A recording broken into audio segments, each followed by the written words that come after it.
So now we're going to make bread. Only bread, not pizza. Only bread. So ganito lang siya. Press lang.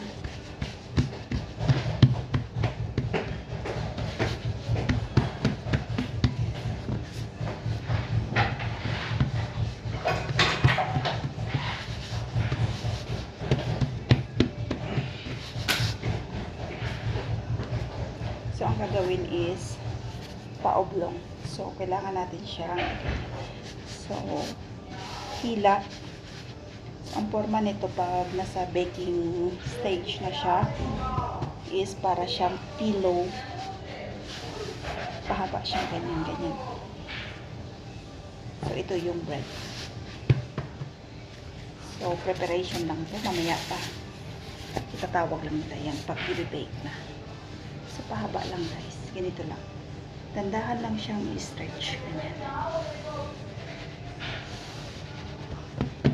Para magiging yan. Thank you for watching.